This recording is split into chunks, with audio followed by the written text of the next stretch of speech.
नमस्कार। Global affairs 360 में आपका बहुत बहुत स्वागत है। दोस्तों, आज की जो कहानी है ना, वो सिर्फ एक खबर नहीं है, ये एक थ्रिलर फिल्म है। एक ऐसी सस्पेंस स्टोरी जिसका क्लाइमैक्स क्या होगा ये कोई नहीं जानता। और इस फिल्म का हीरो है भारत। कहानी क्या है?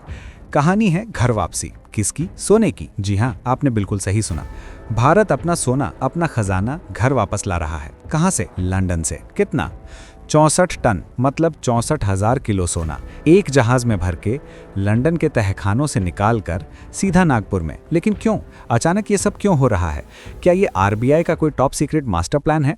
क्या डॉलर का जो खेल इतने सालों से चल रहा था वो अब खत्म होने वाला है?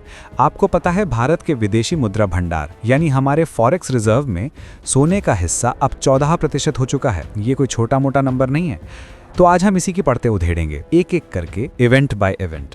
भारत ने ये इतना बड़ा कदम अभी इसी वक्त क्यों उठाया? इसका ब्रिक्स देशों से क्या लेना देना है? अमेरिका के डॉलर की बादशाहत का अब क्या होगा? और अगर डोनाल्ड ट्रंप वापस आ गए तो सब कुछ बिल्कुल तह तक जाकर समझेंगे। आखिर तक मेरे साथ बने रहिएगा, क्योंकि इस कहानी का असली क्लाइमैक्स वो अभी बाकी है। ये सिर्फ 64 टन सोने की कहानी नहीं है, ये बदलती हुई दुनिया की कहानी है। तो चलिए सबसे पहले समझते हैं कि ये ब्रेकिंग न्यूज़ है क्या। इस चीज को एक फैंसी नाम दिया गया है, गोल्ड रिपैट्रिएशन, मतलब अपने सोने को वापस अपने वतन, अपनी जमीन पर ले आना। इसी साल यानी 2024-25 के फाइनेंशियल ईयर में अप्रैल से लेकर अब तक हमारे रिजर्व बैंक ऑफ इंडिया ने 64 टन सोना लंदन से भारत शिफ्ट कर दिया है। अब आप में से बहुत लोग सोच रहे होंगे, एक मिनट, हमारा सोना लंदन में कर क्या रहा था? देखिए, ये बहुत पुरानी कहानी है। दुनिया के ज्यादातर देश अपने सोने के भंडार का एक बड़ा हिस्सा लंदन में बैंक ऑफ इंग्लैंड के बड़े बड़े तहखानों में रखते हैं। क्यों? एक, क्योंकि वो बहुत सेफ माना जाता था। दूसरा, लंदन दुनिया की सबसे बड़ी गोल्ड मार्केट है, तो वहां से सोना बेचना, खरीदना या उसे गिरवी रखकर लोन लेना बहुत आसान होता था। लेकिन दोस्त, अब गेम हैज चेंज्ड। खेल बदल चुका है। आरबीआई ने कहा, बहुत हुआ, हमारा सोना हमारे पास रहेगा। ये 64 टन सोना जैसे ही भारत पहुंचा, अब हमारे देश के अंदर यानी भारत की जमीन पर आरबीआई के पास कुल सोने की मात्रा बढ़कर 575.8 टन हो गई है। इस नंबर को जरा समझिए। आरबीआई के पास कुल सोना है लगभग 880.8 टन। इसमें से 575.8 टन अब हिंदुस्तान में है और सिर्फ 290.3 टन सोना अब विदेश में बचा है। इसका मतलब क्या हुआ? इसका मतलब ये कि एक वक्त था जब हमारा 60 से 70% सोना बाहर पड़ा रहता था।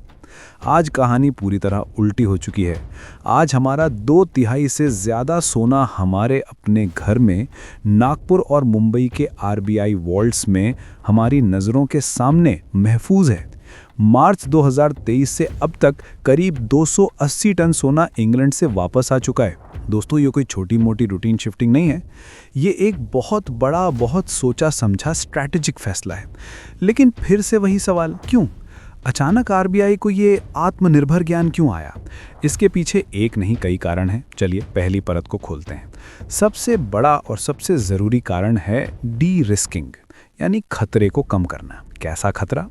जियोपॉलिटिकल खतरा, दुनिया में जो बवाल चल रहा है उसका खतरा। 2022 में जब रशिया और यूक्रेन की जंग शुरू हुई, तब क्या हुआ?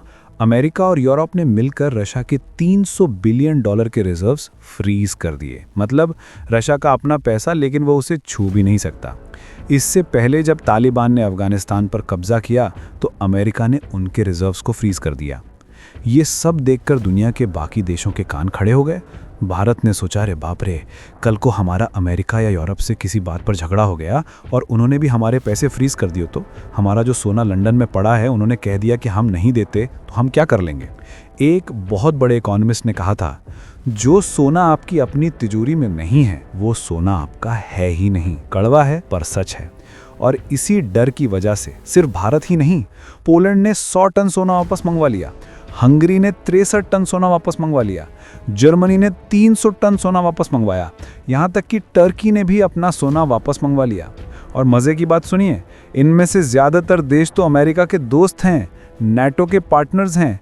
जब उनको अपने दोस्त अमेरिका और इंग्लैंड पर भरोसा नहीं रहा, तो हम तो फिर भी भारत हैं। तो पहला कारण साफ है, हमारी संपत्ति, हमारा कंट्रोल। पश्चिमी देशों के फाइनेंशियल सिस्टम पर जो अंधा भरोसा था वो अब टूट रहा है। ये थी पहली परत। अब आते हैं दूसरी परत पर, और असली खेल यही है, डॉलर वर्सेस सोना। आरबीआई अपनी पूरी स्ट्रैटेजी बदल रहा है, और वो स्ट्रैटेजी क्या है? कम डॉलर ज्यादा सोना। ये क्या भला है? देखिए, हमारा जो फॉरेक्स रिजर्व है, मतलब हमारी तिजोरी, उसमें क्या क्या होता है? उसमें अमेरिकन डॉलर होते हैं, यूरो, पाउंड, जापानीज येन होता है, और सोना होता है। एक ज़माना था जब हमारी इस तिजोरी में 60 से 70% सिर्फ और सिर्फ अमेरिकन डॉलर भरे होते थे, लेकिन अब आरबीआई अमेरिकन डॉलर बॉन्ड्स घटा रहा है। जी हाँ, 1 साल पहले हमारे पास 238 बिलियन डॉलर के यूएस ट्रेजरी बॉन्ड थे। आज वो घटकर सिर्फ 219 बिलियन डॉलर रह गए हैं। मतलब हमारा टोटल फॉरेक्स रिजर्व तो बढ़ रहा है, लेकिन हम उसमें से जानबूझकर डॉलर की हिस्सेदारी कम कर रहे हैं। तो सवाल यह है कि वो पैसा जा कहाँ रहा है? वो पैसा जा रहा है सोने में। आज के लेटेस्ट आंकड़ों के मुताबिक हमारे फॉरेक्स रिजर्व में सोने की हिस्सेदारी 14% को छू रही है, और इसकी कीमत इतिहास में पहली बार 100 बिलियन डॉलर के पार चली गई है। आज की तारीख में ये 102 बिलियन डॉलर है। दोस्तों, इस बात की गहराई को समझिए। सोना अब सिर्फ तिजोरी का एक छोटा मोटा हिस्सा नहीं है, ये अब एक मेजर डाइवर्सिफायर बन चुका है। 100 बिलियन डॉलर से ज्यादा का सोना है हमारे आरबीआई के पास। लेकिन सोना ही क्यों? डॉलर में क्या दिक्कत है? 1, सोने की कीमत बढ़ रही है। दुनिया भर में सोने के दाम आसमान छू रहे हैं। 2, सोना सेफ हेवन है। मतलब दुनिया में चाहे जंग लग जाए, चाहे बड़ी से बड़ी आर्थिक मंदी आ जाए, देशों की करेंसी कागज बन जाए, लेकिन सोने की कीमत कभी जीरो नहीं होती, वो हमेशा महफूज रहता है। 3, अनिश्चितता। खुद अमेरिका की इकोनॉमी का अता पता नहीं है, उन पर कर्ज बढ़ता जा रहा है, कल क्या होगा कोई नहीं जानता। बैंकर्स बड़ौदा के इकोनॉमिस्ट ने एक बहुत अच्छी बात कही। उन्होंने कहा कि आज के माहौल में यूएस इकोनॉमी पर दांव लगाना एक रिस्क है, लेकिन सोने पर दांव लगाने में कीमत और ऊपर जाने की गुंजाइश बहुत ज्यादा है। हजारों सालों में सल्तनतें आई और चली गईं, करेंसियां आई और चली गईं, लेकिन सोना कल भी था, आज भी है और कल भी रहेगा। और आरबीआई को ये सनातन सत्य बहुत अच्छी तरह समझ आ गया है। अब आते हैं तीसरी और सबसे बड़ी परत पर, वो सवाल जो सब पूछना चाहते हैं पर डरते हैं, डी डॉलराइजेशन। भारत 64 टन सोना घर ले आया, डॉलर की होल्डिंग कम कर रहा है। क्या इसका मतलब ये है कि भारत डी डॉलराइजेशन कर रहा है? क्या भारत भी दुनिया से डॉलर की बादशाहत को खत्म करने के खेल में शामिल हो गया है? देखिए, हम ये बात जोर से नहीं बोलेंगे, क्योंकि ये बात सुनकर व्हाइट हाउस में बैठे प्रेसिडेंट साहब को अच्छा नहीं लगता, फिर वो इल्जाम लगाने लगते हैं। लेकिन पर्दे के पीछे कुछ तो पकड़ा है, ये सच है। एक तरफ है ब्रिक्स देश, Brazil, Russia, India, China, south Africa, और अब तो इसमें कई नए देश भी जुड़ गए हैं। ये सब मिलकर क्या कह रहे हैं? ये कह रहे हैं कि भाई, हमें डॉलर में व्यापार नहीं करना, हम आपस में अपनी अपनी करेंसी में ट्रेड क्यों नहीं कर सकते? चाइना और रशिया, ये दोनों देश पागलों की तरह सोना खरीद रहे हैं। क्यों? डॉलर को बैलेंस करने के लिए। और अब भारत भी उसी रास्ते पर चल पड़ा है। देखिए, हम डॉलर को पूरी तरह छोड़ देंगे ऐसा नहीं है, लेकिन हमारी पॉलिसी ये है कि सारे अंडे एक ही टोकरी में नहीं रखने। डॉलर पर हद से ज्यादा निर्भरता खतरनाक है, इसीलिए आरबीआई बैलेंस बना रहा है, एक तरफ डॉलर तो दूसरी तरफ सोना। और एक फैक्टर और भी है, ट्रंप। वो कब किस देश पर टैरिफ लगा दें, कब किसके साथ झगड़ा शुरू कर दें, कोई भरोसा नहीं। ऐसी भयानक अनिश्चितता के माहौल में आपके जेब में क्या होना चाहिए? सोना। तो जियोपॉलिटिक्स, रशिया की जंग, ब्रिक्स का बढ़ता कुनबा और ट्रंप फैक्टर, इन सब को जब आप जोड़कर देखेंगे तो आपको समझ आएगा कि आरबीआई जो कर रहा है वो 100%, 101% सही और समझदारी भरा फैसला है। आत्मनिर्भर भारत का मतलब सिर्फ सामान बनाना नहीं होता, आत्मनिर्भर भारत का मतलब है हमारी आर्थिक सुरक्षा भी आत्मनिर्भर हो, और ये सोने की घर वापसी उसी बड़े कदम का एक हिस्सा है। चलिए अब आते हैं क्लाइमैक्स पर, सबसे आखिरी सवाल। तो क्या इसका मतलब ये है कि हम विदेश में पड़ा अपना सारा सोना वापस ले आएंगे? वो जो 290 टन सोना अभी भी बाहर है, क्या उसे भी वापस ले आएंगे? क्या बाहर जीरो कर देंगे? शायद जीरो नहीं, सारा सोना वापस ले आना शायद समझदारी न हो। क्यों? क्योंकि लंदन जैसी जगहों पर थोड़ा सोना रखने के कुछ फायदे भी हैं। जैसा मैंने शुरू में कहा, वो दुनिया की सबसे बड़ी गोल्ड मार्केट है। Number 1, liquidity. मान लीजिए भारत को अचानक रातों रात बहुत सारे डॉलर की जरूरत पड़ गई, तो हम लंदन में पड़े उसी सोने को गिरवी रखकर गोल्ड स्वैप करके तुरंत डॉलर उठा सकते हैं। Number 2, collateral.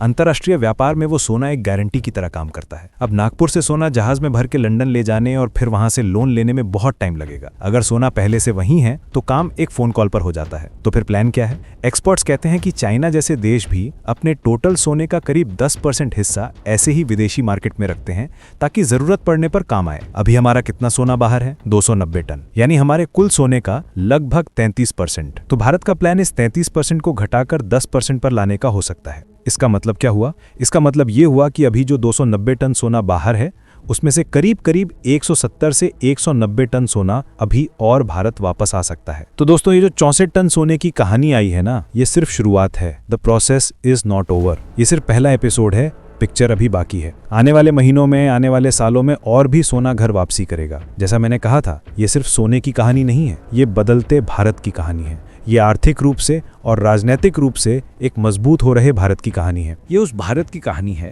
जिसमें ये आत्मविश्वास है कि हमारी चीज हमारे पास रहेगी। ये डॉलर की दादागिरी को चुनौती देती इस दुनिया में भारत के अपने सुरक्षित रास्ते बनाने की कहानी है। आपको क्या लगता है, आरबीआई का ये ऑपरेशन गोल्ड, इसके बारे में आपकी क्या राय है? क्या ये वाकई डी डॉलराइजेशन की तरफ पहला बड़ा कदम है या ये सिर्फ अपनी सेफ्टी के लिए किया गया इंतजाम है? नीचे कॉमेंट बॉक्स में अपनी राय जरूर बताइएगा। अगर ये वीडियो आपको पसंद आया, अगर इसमें दी गई जानकारी आपको इंटरेस्टिंग लगी तो प्लीज एक लाइक जरूर दबाइए। इस वीडियो को अपने दोस्तों के साथ, अपने परिवार के साथ शेयर कीजिए। उन्हें भी पता चलना चाहिए कि पर्दे के पीछे भारत में कितने बड़े बड़े बदलाव हो रहे हैं। और ऐसे ही डीप एनालिसिस वाले वीडियोस के लिए ग्लोबल अफेयर्स 360 को सब्सक्राइब करना बिल्कुल मत भूलिएगा। वो जो घंटी है उसे भी दबा दीजिए ताकि जैसे ही हम कोई नया वीडियो डालें आपको तुरंत नोटिफिकेशन मिल जाए। अगले वीडियो में एक और जबरदस्त, एक और धमाकेदार टॉपिक के साथ आपसे फिर मुलाकात होगी। तब तक के लिए अपना ख्याल रखिए और सोचते रहिए। नमस्कार।